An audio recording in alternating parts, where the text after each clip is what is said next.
All right, guys, welcome into the most important team of the competition, my team, and all fantasy analysis there. We had a big improvement this week, picked up a score of 500 with the 9 players.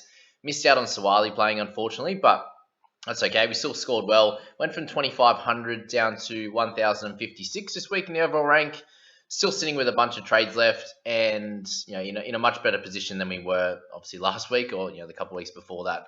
Just remember, like 3 weeks ago, we were 800th in the ranking, so it's very quick. The up and down movements, as you can see with our people squad and a lot of other teams. Probably your own teams probably change very very quickly in terms of our overall rank week to week. And if you're sitting with sort of 8+ trades left, I think you're in good stead to really improve. As you can see with a lot of the higher teams, like for me to have 9 players and make 1,500 in the rankings, that shows that a lot of teams aren't using many trades or couldn't get to a really strong team this week just because they don't have any trades left and they're trying to keep their guns sort of 17 together, which makes a lot of sense. And I've seen a bunch of people now using their last few trades this week or last week, and now are just hoping for no suspensions and injuries and all that sort of stuff as well. So that's where we're at in terms of my team. We had Verrills 28, Tamalolo 68 there, Corey for 48, Johnson as captain 54. And we had a couple of good ones at the bottom here with Joey Manu with 63 and Roger with 61, who are two guys that are very low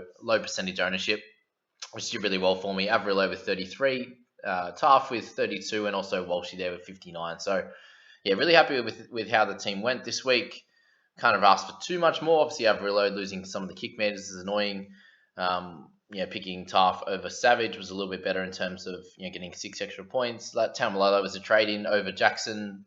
Both neither here nor there. Both kind of worked out well. Obviously, Jackson has the dual position, but I have a lot of edge players anyway, and mids to combine with that. So yeah, that's where that's how the team went. 500 points, we'll take that, and still an overall ranking for the week of 3,621 shows that it was a lot of people that still had 9 or more players there to beat me out of that really good score. But going forward, we have 9 trades remaining, 592k. So obviously banked a fair bit with the Cleary trade a couple of weeks ago, and then we've banked a little bit more with Tohu being out, and also cashing out on Tom Opacek as well. So that was a couple. Dane Laurie was last week. Opacek the week before. So this is where the team's at. I've kind of set it up to how I'd want it to look. We do have a couple of guys backing up in Crichton. Actually, one. Yeah, just the one backing up from Origin with Crichton, which means that I should be able to field a pretty strong 17 this week. I'm currently there sitting with Schuster as my 18th man. So if he has to come in and play, then that's completely fine. If Crichton doesn't back up or whatever, then that's going to be fine there. We've got Madison and Leilua coming off really good games. Let's hope that they can continue that. But if not, I have plenty of cash remaining and still a decent amount of trades to be able to upgrade this week. So that's kind of my thinking in terms of having backup players for each position. Currently in the half position, I have Schuster, so maybe he becomes a little bit more important if I have one of these guys out injured. So Schuster might have to stay for a little bit longer, especially if he comes back. If he moves back, if he goes onto the bench, then I suggest we trade him. But if he comes back into the starting side, I think we can hold on steady for Joshy Schuster.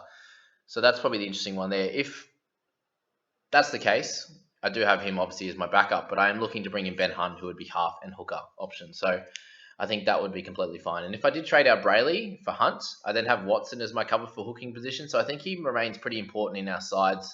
Obviously, he's coming off an 80 odd, which is really cool. But at worst, he's a sort of that 45 average player.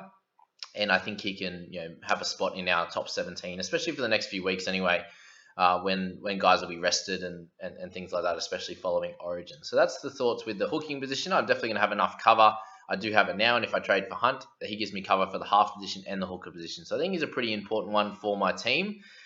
In terms of our middles and the edges, obviously got a lot of edges here sitting on the bench. We've got Madison, Corey Rionara, and also Lucy Leilua. Schuster's there as well, so plenty edge cover. I do have the mid cover with Crichton, can go into the up top, but I'm probably looking to bring in a Payne Haas very, very shortly. So goals for the next few weeks would be Payne Haas and also Ben Hunt, and then maybe Trebojevic. I'd imagine he'll get rested in round 18. So Trebojevic in round 19. And if any of those guys don't back up, then that's also fine as well. I'll pick them up in the 19 one. Having so much cash in the bank is really helpful for that one there. So middle and edge is pretty well covered. I'm going to bring in Payne Haas, which will shore up that mid section. and got plenty of cover there. Halves we spoke about with Benny Hunt. I'd also probably like to pick up a DCE or a Hughes over the next few weeks, so they could be my strict sort of half cover and have Hunt as strictly a hooker there. In terms of my centers, I got plenty. I got Bird, Manu, and Avrillo.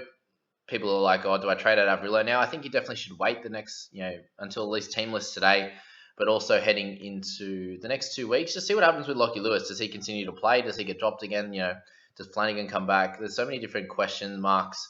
Avrillo might keep that, that kicking role. He might get it back from Lewis this week.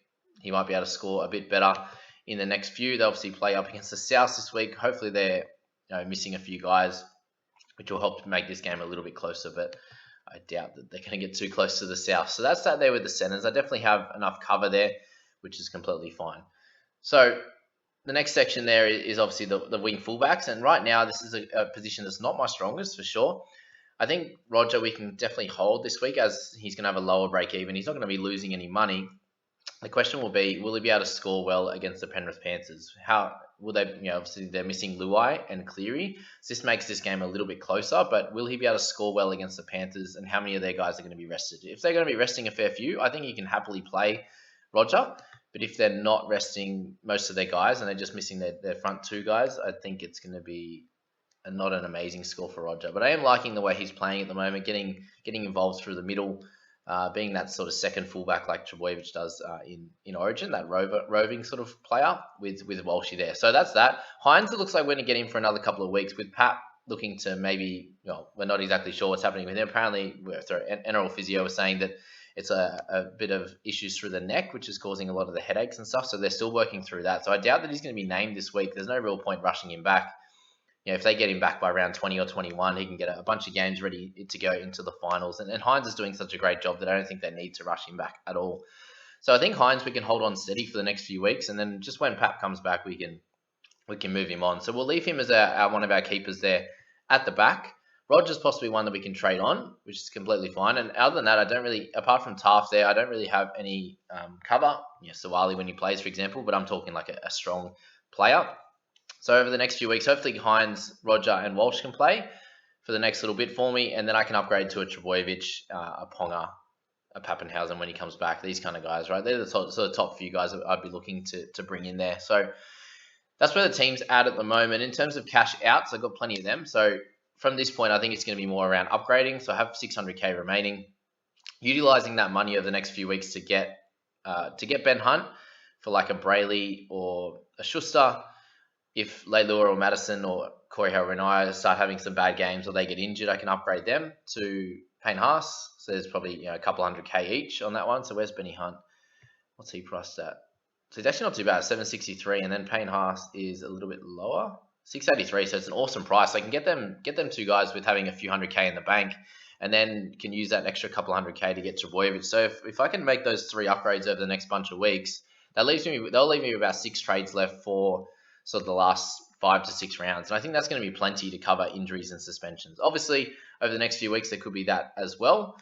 Someone could get injured in Origin, like a Crichton or something, and we'd have to trade them out, which would be annoying. But that's kind of the point of having that 6 trades, is having sort of 1 per week over that last section is going to be awesome to set yourself up for success in this last little period. And I think if I can make those 3 upgrades, having Payne Haas in here looks a lot better, having Ben Hunt up top, and then having Trbojevic down the bottom with a Hines, Walsh and Trbojevic, and then when Hines goes, I could upgrade to a Ponga or something like that. So that's kind of where my thoughts are at the moment. The center is going to be an interesting one too, as to how I'm going to play it. I could use, if someone gets injured, I can bring in a Hughes or a DCE, and then if Cleary comes back, we can try and get him as well. But I doubt they're going to be trying to rush Nathan back too soon either. So yeah, guys, that's where the team's at the moment. Let me know your thoughts on that. If you enjoyed that analysis, if that helped with your team as well, I'd love to hear that in the comments. Please jump in there, guys, and jump in the Discord as well. Just message me in the comments here if you want to join that.